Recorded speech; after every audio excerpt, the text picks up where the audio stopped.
con Gustavo Alegre. Estas y otras cuestiones en esta mesa de trabajo, en este club de prensa de hoy miércoles, que comenzamos y que vamos a compartir con Alex Segura. Es periodista, trabaja como corresponsal en la agencia EFE aquí en la capital estadounidense. Alex, buenos días. Buenos días, Gustavo. Gracias por estar con nosotros. Con Paola de Orte, que es periodista brasileña, trabaja en Washington como corresponsal. Paola, ¿cómo estás? Muy buenos días. Buenos días. Gracias por estar con nosotros también. Y con Alfonso Fernández. Es periodista, trabaja en la agencia EFE aquí en Washington, especialista en cuestiones económicas. Alfonso, ¿cómo estás? Buenos días. Gracias por acompañarnos también el día en el que nos fijamos en la actualidad en Hong Kong. Una victoria para los manifestantes pro democracia que defienden esa autonomía respecto de China. Batallaron en las últimas semanas para que ese proyecto de ley de extradición fuese retirado totalmente. Y hoy lo han conseguido. Larry Chang ha dicho que no va a volver a poner sobre la mesa ese proyecto de ley, pero los manifestantes, Alex, siguen protestando en las calles porque dicen que esto es solo una lista de peticiones que tienen sobre la mesa para defender sus derechos. Sí, es verdad, en los últimos meses han habido numerosas manifestaciones, el gobierno ha respondido con cañones de agua, con gas lacrimógeno para intentar que estas protestas disminuyeran, y parece que este solo es una pequeña muestra de que el gobierno realmente quiere tomar parte y que disminuya la acción. Veremos, porque para mí sí que es un paso importante. Hasta este momento parecía que la situación estaba muy bloqueada y que había llegado a tomar una dimensión internacional, ¿no? Muchísimos países, entre ellos el de Estados Unidos, se habían pronunciado al respecto, y con esta medida de retirar esta controvertida ley de extradición, por lo menos el gobierno de Hong Kong sí que da una pequeña muestra de que está abierta al diálogo y de que probablemente tomará partido en otras de las peticiones de los manifestantes. ¿Es una victoria de los manifestantes, como mínimo hasta la fecha?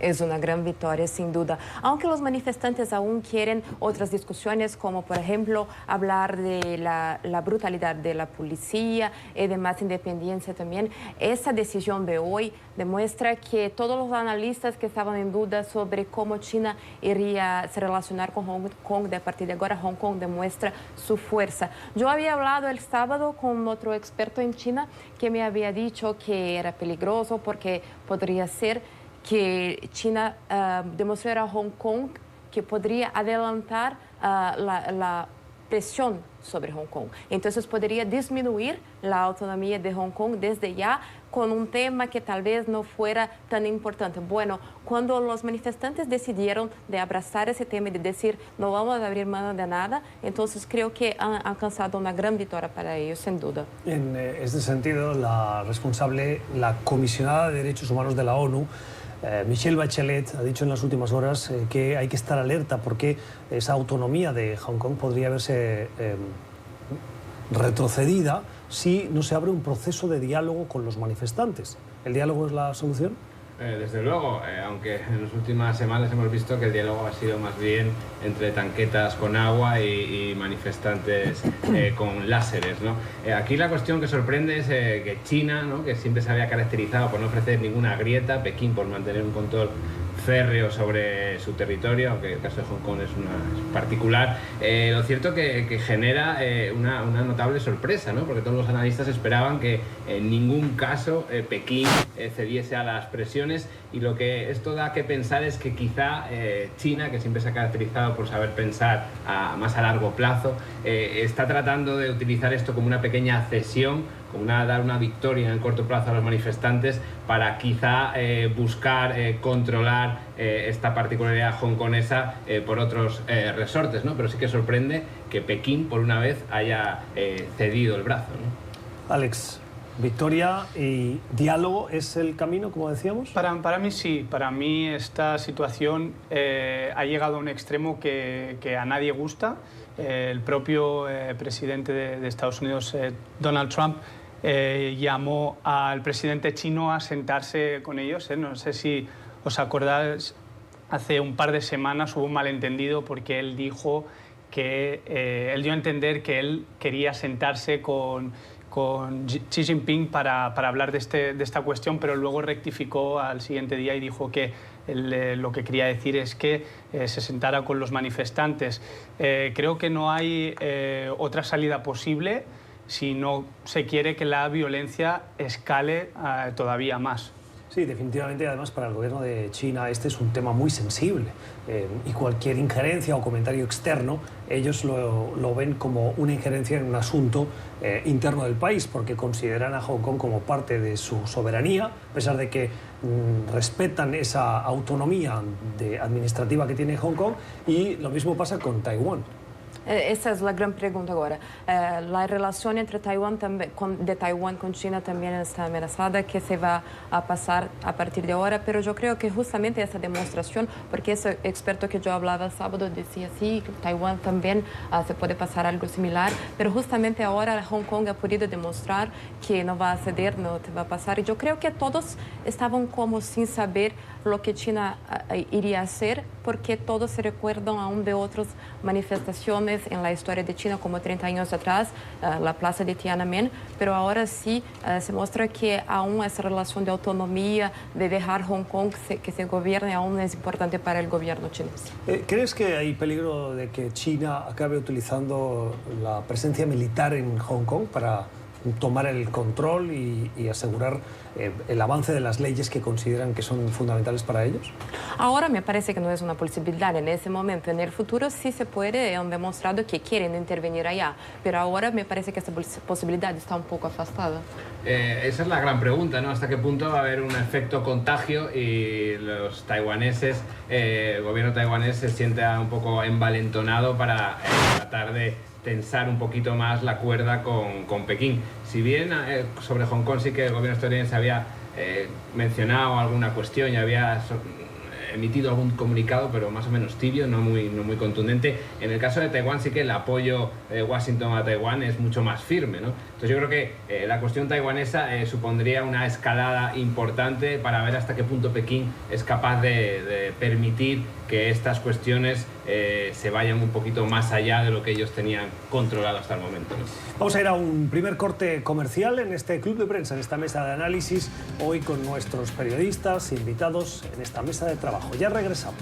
10:44 minutos de la mañana en Washington, también en Caracas y en Santiago de Chile, el día en el que conocemos los detalles de la decisión del Pentágono de utilizar 3.600 millones de dólares que estaban destinados, de acuerdo al presupuesto que presentaron y aprobaron en el Congreso de este año 2019, a 127 proyectos para mejorar infraestructura militar dentro de Estados Unidos y en el extranjero.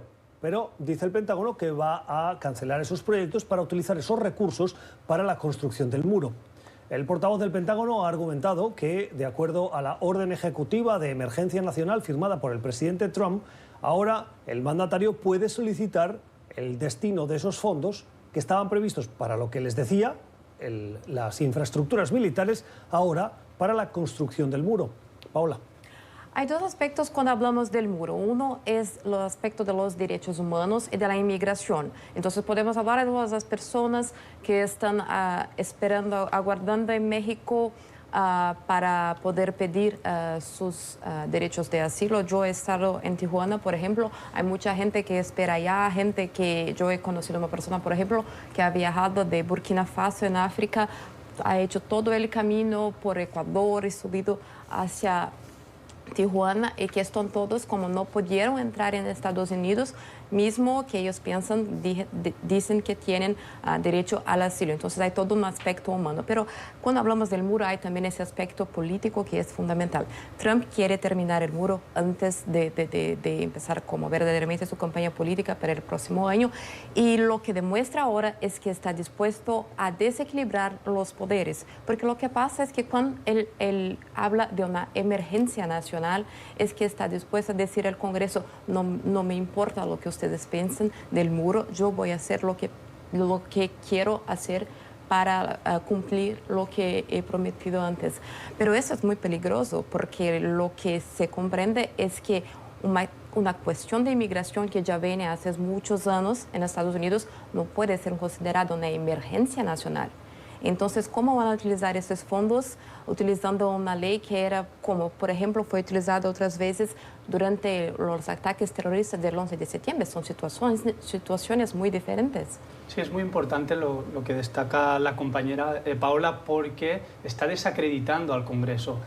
Para el presupuesto de este año, el Congreso sí aprobó 1.375 millones de dólares para construir, mejorar la infraestructura en el muro, las vallas fronterizas que ya están, etcétera. Pero esto se quedó muy lejos de los 5.700 millones que Trump pretendía que se autorizaran. Entonces esta acción del Pentágono se puede ver primero como una desacreditación del Congreso y luego como casi una rabieta de este gobierno, ¿no? Que parece que toma decisiones un poco a dedo, ¿no? Sin tener en cuenta no solo a los demócratas que se habían opuesto obviamente a la construcción del muro, sino a muchos republicanos, sobre todo en la Cámara, más moderados, que no vieron con buenos ojos esta petición tan alta de la Casa Blanca.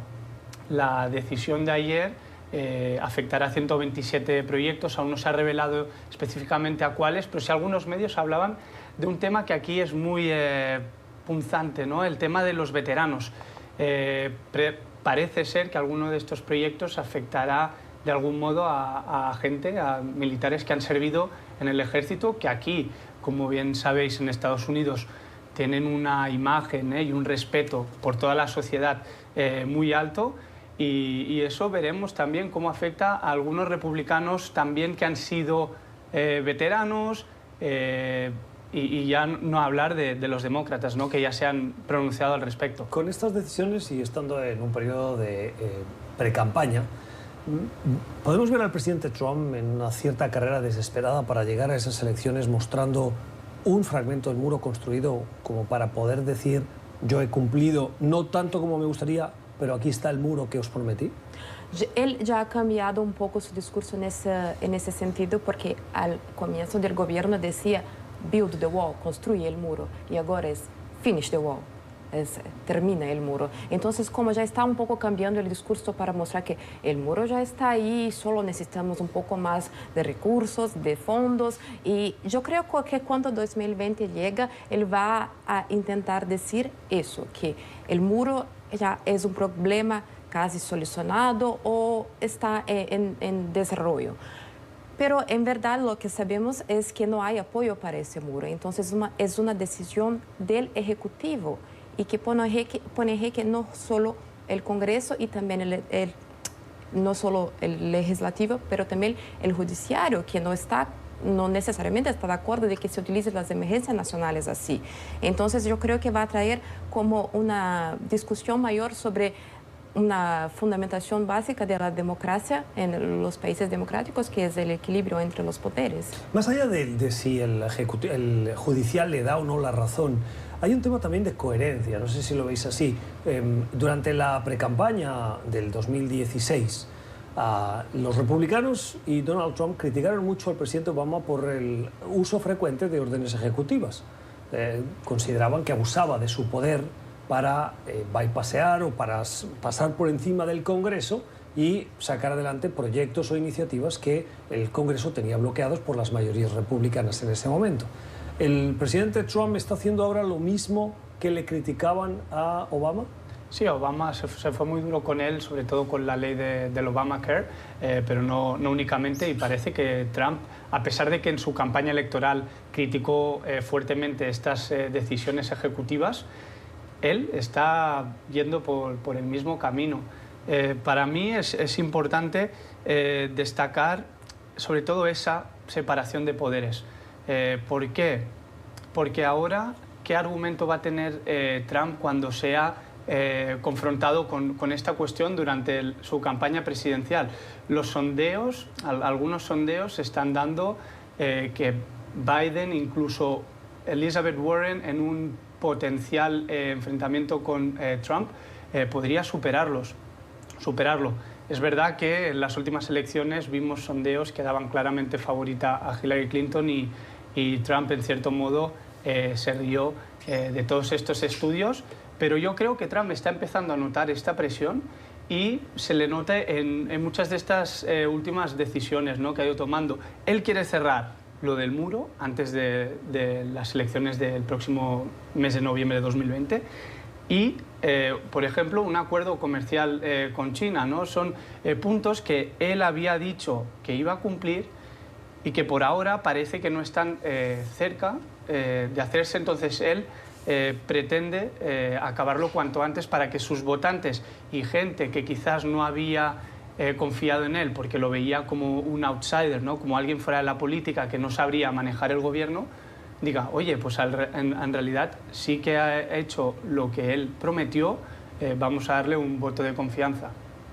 Me parece que está más claro a cada día que Trump está dispuesto a pagar un precio enorme para empezar esa campaña, pudiendo decir que el muro está ahí. Y no importa que ese precio no sea una cosa que esté dentro de las reglas o mismo dentro de las reglas que él mismo ya había criticado, como Alex ha dicho sobre el presidente Obama. Decía que el presidente Obama utilizaba muchos decretos ejecutivos. Bueno, ahora ya no tenemos que hablar más de eso. Yo puedo hacer mis propias reglas y pagar los precios que sea necesario. Sí, otra de las cuestiones que criticó mucho, que acaba de comentar, es el tema del déficit. Normalmente con las administraciones, históricamente aquí en Estados Unidos, las administraciones lideradas por demócratas siempre han incrementado el déficit y las republicanas las han intentado recortar. No pasó ya con Bush, que él, bueno, como los ataques, él pudo justificar ese aumento en seguridad, en defensa, para incrementar el déficit, pero es que ahora Trump, que había criticado ampliamente por activa y por pasiva durante el gobierno de Obama, cuando incluso ni se había presentado él como candidato, y luego durante su campaña, el ampliar el déficit, ¿no? Y él lo está haciendo a números extraordinarios. Yo creo que vamos a hablar un poco más de déficit cuando hablamos del acuerdo con China sobre comercio. Pero sí, en verdad es que los gobiernos republicanos siempre empiezan sus gobiernos colocando la disminución del déficit, el control del déficit como una prioridad, y ahora está cada vez más claro que eso está creciendo, que el déficit está creciendo y que no es una prioridad para el gobierno. 10:55 en Nassau, en Bahamas, y 10:55 también en la costa este de Estados Unidos, ojos puestos en el lento avance del huracán Dorian. Amenaza la costa de Florida, pero también la de las Carolinas y de allí al norte. Estados Unidos está en alerta por los fuertes vientos, lluvias y el peligro de inundaciones. Algunas zonas del país tienen órdenes de evacuación como medida preventiva frente a la incertidumbre que genera la evolución de este huracán. En las últimas horas hemos visto que los expertos recuerdan que si bien la atención está puesta ahora mismo en ese huracán, hay 3 tormentas más en la zona, de las cuales 2 podrían ser potencialmente peligrosas. Nassau y algunas poblaciones de Bahamas han aparecido arrasadas y las primeras imágenes que llegan son de profunda preocupación. Lecciones que nos da este primer huracán de la temporada. Sí, pues el huracán llegó, como bien dices, a las Bahamas con una potencia, una fuerza increíble de categoría 5, que es la máxima. Los últimos reportes han dado que el huracán ha disminuido, está en categoría 2, pero que ha incrementado, digamos, su capacidad de tamaño, ¿no? Su tamaño, y puede afectar a las Carolinas. Incluso se dice que puede llegar aquí a Washington DC, a la capital, el sábado. Hasta ahora es verdad que creo que las autoridades en este sentido han trabajado muy bien. Florida, que tenía una amenaza muy grande para este fin de semana, fue casi totalmente evacuada, los puntos que iban en teoría a ser afectados, pero se tuvo la gran suerte de que el huracán permaneció, he leído por ahí, como inmóvil enfrente de la costa de Florida. Si no, si hubiera llegado con esa capacidad al estado de Florida, estaríamos hablando probablemente de daños, por lo menos materiales, muy grandes. Ya lo sabemos, es época de huracanes, toda la la costa, digamos, este del país, sobre todo sureste, siempre está afectada. Yo en mi caso me ha tocado vivir alguno, como cuando estaba de corresponsal en Texas, que llegó el huracán Harvey, que tuvo un gran impacto y muchísimas muertes. No son situaciones agradables, la gente intenta prepararse, pero es verdad que algunas ciudades, algunas poblaciones no, digamos, arquitectónicamente no están diseñadas para soportar estos desastres naturales y pues sufren inundaciones que acaban con la vida de personas o que generan daños materiales muy altos. Esta semana la revista británica The Economist nos recuerda que hay cada vez un creciente consenso entre la comunidad científica en reconocer que el cambio climático, en este caso el calentamiento global, está contribuyendo a, por un lado, que haya huracanes más potentes, y esto es debido a que las aguas del Atlántico son más calientes y esto genera que el huracán tenga más fuerza, tenga más capacidad de fuerza, y al mismo tiempo este calentamiento global también está influyendo en otra cosa, y es que los huracanes sean más potentes, como decimos, pero también más lentos. Por lo tanto, esa combinación los hace más devastadores, porque en el caso de Bahamas, por ejemplo, cuando pasó no fue un paso rápido, sino que fue lento y por lo tanto su capacidad destructiva es mucho mayor.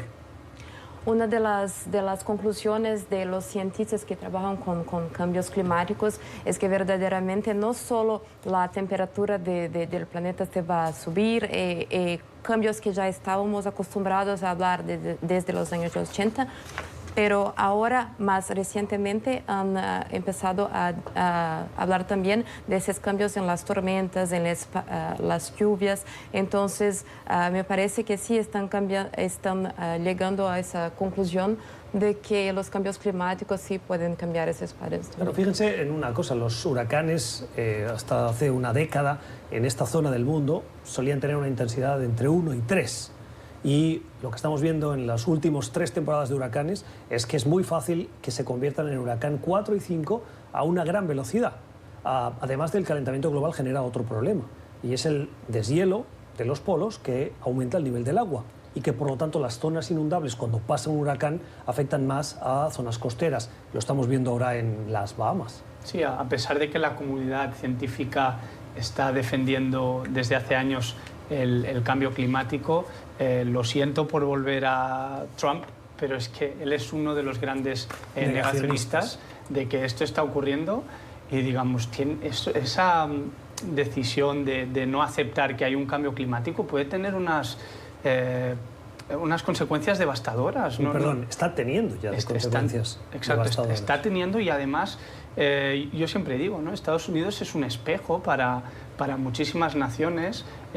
Siempre ha sido o ha intentado ser un ejemplo en temas de cuestiones, obviamente como motor económico, etcétera, pero en cuestiones ambientales también. Y ahora estamos viendo como una administración que niega totalmente que esto esté existiendo y toma decisiones que van en contra de cualquier lógica científica. Comentabas lo de que los huracanes ahora tienen una mayor duración. Yo vuelvo al episodio que vi personalmente en Harvey.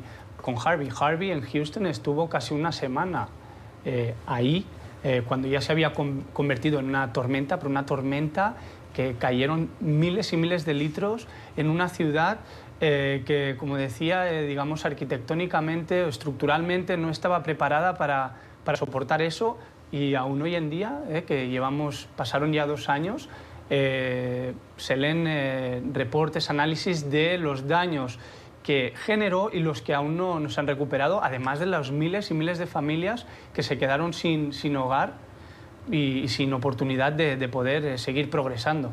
El argumento que Trump utiliza generalmente es que cuando llega diciembre, él dice, está tan frío, no hay calentamiento global, ¿cómo se puede que se habla? Él ya ha dicho muchas veces. Un par de tweets que son horribles y demuestran una profunda ignorancia sobre la cuestión. Pero en verdad es que él no habla de todas esas otras discusiones que no son solamente sobre la temperatura, que mismo así no tendría mucho sentido el argumento, pero la discusión no es solo temperaturas, también sobre las lluvias, las tormentas y también sobre nutrición y padrones de agricultura. Por ejemplo, en julio la Cámara de los Diputados aquí ha hecho una reunión para hablar con cientistas del gobierno americano que no pudieron publicar o no pudieron hablar más ampliamente de sus investigaciones porque el gobierno Trump no les da apoyo. Entonces hay un cientista, por ejemplo, que trabajaba en el Departamento de Agricultura que no pudo hablar en una entrevista para CNN sobre una investigación que mostraba que las vitaminas en el arroz se cambiaban de acuerdo con los cambios climáticos y el gobierno no lo dejó hablar. Entonces son muchos impactos diferentes. Esto es Club de Prensa. Hoy estamos con Paola de Orte y con Alex Segura, analizando algunas cuestiones de la actualidad. Vamos a una nueva pausa. Seguimos en Club de Prensa con nuestros invitados, analizando la actualidad, con Alfonso Fernández, periodista de la agencia EFE, que nos acompaña a partir de este momento y hasta el final del programa, y también con Paola de Orte, hablando de cuestiones como la del Reino Unido, el Brexit, que está en una escalofriante recta final, con capítulos inesperados, se puede decir así, con retos a la democracia británica, después de que el primer ministro Boris Johnson retara al mismo sistema, suspendiendo al Parlamento el próximo día 19 para evitar que sea un problema, para cumplir con su promesa de llevar adelante el Brexit duro, un Brexit sin acuerdo si es necesario, es decir, la salida del Reino Unido de la Unión Europea, pero el Parlamento británico le ha dicho no tan rápido Boris Johnson, y en las últimas horas se ha producido una votación que le ha dejado paralizado. Y es que 328 votos de la oposición más 21 diputados rebeldes conservadores se han opuesto y han aprobado la moción que evitaría ese Brexit duro, esa salida del Reino Unido de la Unión Europea. Alfonso, ¿y ahora qué viene? Pues la verdad es que no lo sabemos. Hace 6 meses teníamos dudas sobre qué iba a ocurrir y ahora, 6 meses después, seguimos sin saber qué es lo que va a ocurrir en las próximas semanas. Boris Johnson llegó con la promesa de salir de la Unión Europea sí o sí, y se ha dado de bruces con una de las instituciones fundamentales de la democracia británica, que es el propio Parlamento. Lo que está dejando claro el Reino Unido es su capacidad para mantener el suspense semana tras semana. Es una mezcla entre una película de Hollywood y una república o monarquía bananera, ¿no? Porque estamos viendo cómo dejan atrás prejuicios, sorpresas e incluso bromas, como la que veíamos ayer a uno de los miembros de la coalición del partido de Boris Johnson, Jacob Rees-Mogg, que se aparecía sentado, tumbado, como una maja de las de Goya, simplemente contemplando la locura que estaba teniendo lugar en el propio Parlamento británico. Por lo tanto, quien diga que sabe qué va a pasar, miente, y en estas próximas semanas, estos próximos días, veremos nuevos acontecimientos. Se habla incluso de que podrían solicitar una nueva prórroga del Brexit, lo que llevaría hasta final de enero la posible salida de la Unión Europea. Veremos lo que dice Bruselas al respecto y de las elecciones que Boris Johnson amenaza con decretar o solicitar para elecciones generales para decidir cuál es el rumbo del país. Pero ahora mismo parece que es un barco girando en torno a sí mismo, ¿no? Pero él amenaza con esas elecciones, pero para hacer las elecciones que tiene que tener 2/3 de los votos. Las elecciones son una cosa que la oposición siempre quiso, entonces querían las elecciones desde siempre, pero ahora lo que Jeremy Corbyn, el líder de la oposición, ha dicho es que, bueno, sí vamos a hacer las elecciones, pero solo si antes de ellas votamos para que no se pueda hacer un Brexit duro. Entonces, en verdad es que Johnson está en una situación donde no se ve mucha salida. Entre esas personas del Partido Conservador que han votado contra él, los 21 conservadores rebeldes, como se han llamado, está el nieto de Winston Churchill, que es uno de sus ídolos también. Entonces, me parece que está bien demostrado hasta ahora en Reino Unido que mismo las personas que estaban con él no están dispuestas a hacer cualquier cualquier posibilidad en una situación que las personas ya tienen miedo de amenazar la democracia en el Reino Unido.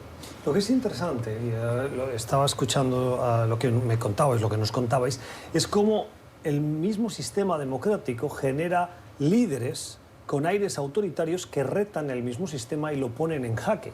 Estoy pensando en líderes que prometen algo que difícilmente luego pueden cumplir o que necesitan cumplir con el apoyo del control de balances que están establecidos en las democracias para evitar precisamente esos aires autoritarios. Pasa en Estados Unidos, ha pasado en Brasil, pasa en Filipinas, pasa en ahora el Reino Unido con Boris Johnson, con promesas que quieren llevar a cabo determinados proyectos y que Theresa May intentó respetando el sistema y el sistema no le permitió hacerlo. Sí, el caso de Trump es paradigmático aquí en Estados Unidos, ¿no? Ha tratado de llevar hasta los límites los poderes del Ejecutivo, ¿no? Incluso en el caso británico ha dicho que Boris Johnson, en una inusual interferencia en política ajena, ha dicho que es lo mejor que le podía pasar al Reino Unido. Hemos visto estos 2 días que no está claro que sea lo que mejor le ha podido pasar al Reino Unido, pero aquí sí lo que hemos visto en Estados Unidos es como el sistema de control de los 3 poderes ha funcionado con sus problemas, sus fricciones, pero dentro de lo que cabe se le ha puesto en determinados términos coto o se ha frenado algunas de las iniciativas presidenciales por parte de los tribunales, ¿no? En otro caso no, en otro caso se les ha dado luz verde, pero lo que es cierto es que tiene que haber un control, tiene que haber una argumentación y tiene que haber una justificación de estas cuestiones y no puede ser solo la habilidad del político de turno, ¿no? Lo que me llama la atención es que tanto en Estados Unidos como, por ejemplo, en Brasil, el público aplaude esas decisiones de tintes autoritarios. Les parece bien que cumpla esas promesas que dijo que haría, al margen de que eso pueda poner en riesgo las costuras del sistema. Yo creo que cuando hablamos de Brasil, por ejemplo, cuando usted dice el público aplaude, yo no sé si estoy completamente de acuerdo. Hay un público que sí aplaude. Bueno, claro. Hay gente que aplaude. Lo cual acaba dividiendo las sociedades democráticas. Acaba dividiendo la sociedad, sí. Y hay gente que también apoya a cualquier uno de los lados, pero que no acepta una solución que no sea democrática. Entonces, claro, son momentos muy de grandes retos para todas esas sociedades democráticas. Como hablamos ahora de Trump, no era una cosa considerada común que el presidente utilice la emergencia nacional para cosas que no son emergencias. Ahora también con el Parlamento británico, lo que Johnson ha dicho que va a hacer. Y claro, todos esos retos también en Brasil. Pero la sociedad demuestra hasta ahora que no está de acuerdo con una ruptura completa del sistema. Vamos a cambiar de asunto. Son las 5:15 casi de la tarde en Madrid, el día en el que el Partido Socialista, con su líder Pedro Sánchez, presidente en funciones, avanza en su propuesta de 370 medidas para seducir al partido político Podemos, de extrema izquierda. Dice Pedro Sánchez que con esas medidas la propuesta que está poniendo sobre la mesa es la de un gobierno en solitario del Partido Socialista, pero con una agenda social que convenza a Podemos y que le ayude en su proceso de investidura. Si Alfonso fracasa Pedro Sánchez, ahora sí nos veríamos abocados en España a unas nuevas elecciones. Sí, la fecha límite es el 23 de septiembre. Para entonces Pedro Sánchez tiene que lograr la investidura como presidente. Si no, vamos a elecciones. Serían las cuartas en 4 años, elecciones generales, que tendrían lugar el 10 de noviembre. El panorama sigue siendo incierto. Hubo el clásico receso estival en España durante agosto, en el que casi todo el mundo se toma un descanso. Pero lo cierto es que el regreso plantea la misma situación de juego. Pedro Sánchez, el líder del Partido Socialista y jefe del gobierno en funciones, y Pablo Iglesias, el líder de Podemos, el partido izquierdista español surgido de las protestas de los indignados cuando la dura crisis económica, parecen ser incapaces de ponerse de acuerdo. Ahora lo que ha lanzado Pedro Sánchez es una especie de carta programática en el que recoge algunas de las iniciativas de Podemos, pero lo cierto es que no, o está totalmente en contra, a incluir a Podemos dentro del Consejo de Ministros, que se siente en el Consejo de Ministros. Por lo tanto, quedan días en los que va a haber 1000 conversaciones, un montón de rumores, pero yo lo que creo es que vamos abocados a elecciones, a no ser que esto sea el típico juego, el chicken run, de que a ver quién es el que aguanta más tiempo antes de pisar el freno, ¿no? ¿Le conviene a Podemos unas nuevas elecciones? Yo creo que no, y las encuestas apuntan a que no, pero lo cierto es que el líder de Podemos se ha mantenido en sus 13 y ha querido forzar o ha llevado a Pedro Sánchez a su terreno, ¿no? Retándole a decir si realmente él es el líder de la izquierda, como se autodenomina, o no. Pero lo cierto aquí de fondo también un problema de química personal, ¿no? Pedro Sánchez y Pablo Iglesias no se soportan. Entonces ahí tenemos un problema de fondo muy importante cuando tienen que sentarse en la mesa a negociar. Probablemente sus equipos tienen más cuestiones en común que los dos líderes, lo que dificulta aún más la situación. Lo que es interesante es que no se soportan, pero no se soporta, por ejemplo, Albert Rivera, que es el líder de Ciudadanos, con Pedro Sánchez. No se soporta Albert Rivera con el líder del Partido Popular. Tampoco, porque se disputan la derecha, y el líder del Partido Popular y el de Ciudadanos no soportan a Vox y la extrema derecha con Santiago Abascal, y por lo tanto hay un no soportarse mutuamente dentro del liderazgo de los partidos políticos en España, que está llevando a el bloqueo parlamentario y a la sucesión de elecciones, que genera una altísima inestabilidad política. Sí, y eso está llevando también a que los ciudadanos no soporten a los líderes políticos actuales, ¿no? Hay un hartazgo creciente en la sociedad española al ver cómo son incapaces de ponerse de acuerdo en cuestiones de trabajo, ¿no? Un breve comentario, Paula, sobre la cuestión de España. Nada que decir. Vamos entonces a la pausa. Al volver tenemos otras cuestiones de la actualidad en nuestra recta final de nuestro club de prensa de hoy. Ya regresamos. 11:23 de la mañana en Nueva York. La bolsa que continúa mostrando esos signos de inestabilidad y en algunos casos de retroceso por esa guerra comercial que Estados Unidos mantiene con China. Este pasado fin de semana entraron ya en vigor los primeros aranceles de esa guerra comercial, que ya se van a empezar a notar, dicen los expertos, en los productos que compran los consumidores estadounidenses. Y eso podría tener factura en, por un lado, la inflación, pero sobre todo factura política. Alfonso. Sí, hemos visto un nuevo capítulo en esta guerra comercial descarnada entre Estados Unidos y China, ¿no? Los mercados se están comportando con un nerviosismo y totalmente desquiciados, ¿no? Pero es que es normal su reacción cuando estamos funcionando a punta de tweet, ¿no? Los tweets en los que el presidente habla de su gran relación con su homólogo chino Xi Jinping elevan, ¿no? Tiran para arriba los mercados. En cuanto se dedica a criticar y atacar a Pekín, los mercados se desploman, ¿no? Es una situación inusual, sorprendente, y que se está convirtiendo en la nueva normalidad, ¿no? Entonces yo creo que los mercados están tratando de adaptarse a esta cuestión, pero es muy difícil. Como bien decías, esta nueva ronda de aranceles que entró este fin de semana empiezan a tocar a productos de consumo público, ¿no? Son cuestiones textiles, calzado, etcétera. Entonces que se espera que tengan las primeras repercusiones más concretas sobre el bolsillo de los estadounidenses. Hasta ahora habían sido productos más bien industriales, en los que los propios importadores habían asumido parte de esta subida de los costes, etcétera. Pero no sabemos cómo evolucionará y todo va a punta de tuit, como decíamos, del presidente Trump, por lo que la inestabilidad parece el nuevo clima habitual en la economía global. Pero el impacto de los aranceles de la guerra comercial con China en Estados Unidos no es solo ese que hemos visto ahora de los mercados. También empezamos ya a hablar de una recesión. Trump dice que no hay recesión, pero hay mucha gente ya hablando de eso. Entonces yo creo que la primera cosa que pensé cuando he leído esas novedades sobre, bueno, tal vez la economía americana no esté ahora como Trump decía que estaría, porque él iría a hacer como esa grande reforma fiscal, etc., es porque en verdad la realidad económica se impone.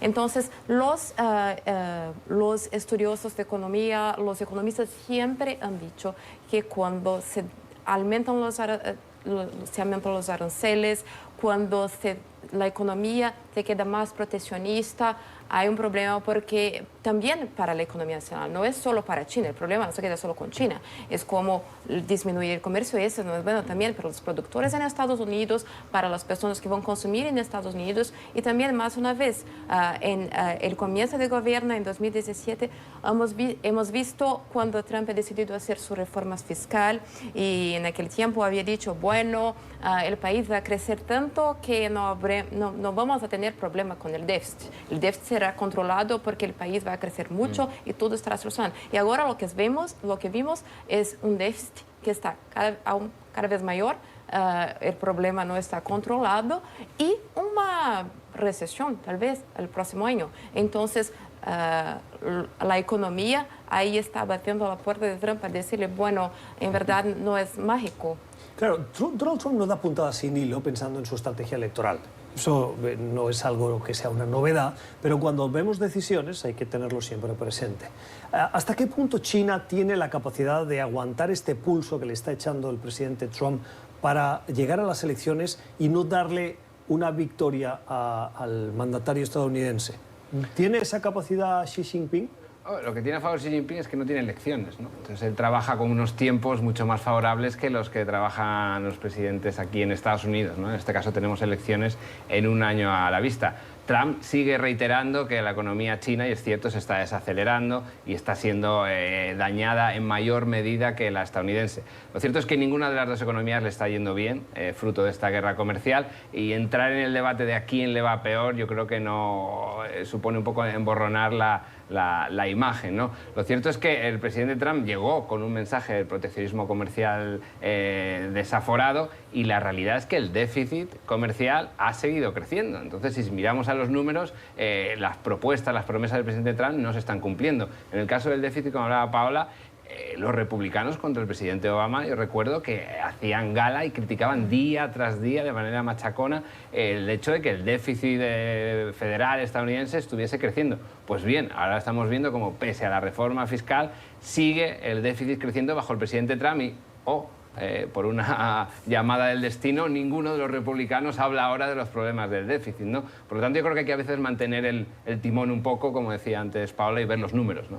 Y yo creo que es importante recordar también que aún estamos en septiembre, aún tenemos que esperar 14 meses para las elecciones. Entonces, hay mucho tiempo ahí para poderse pasar cualquier cosa en la economía. Y no hay ningún señal de que la economía está para mejorar mucho. Hay ese debate sobre la recesión y también el problema de la guerra comercial. Entonces yo creo que la economía puede ser un reto durante la campaña y no es una cosa que Trump esperaba cuando empezó su gobierno. Y además los datos hasta ahora le están yendo bien en cuanto a creación de empleo y crecimiento económico. Veremos si se tuerce el camino y el coste que esto tiene en unas elecciones. Hasta aquí nuestro club de prensa de hoy, el tiempo de análisis de LTN24, en el que hoy hemos compartido las opiniones de Alex Segura, también de Alfonso Fernández y de Paola de Or. Gracias a ustedes por la generosidad de su tiempo. Nosotros volvemos mañana a la misma hora. Que tengan una feliz jornada.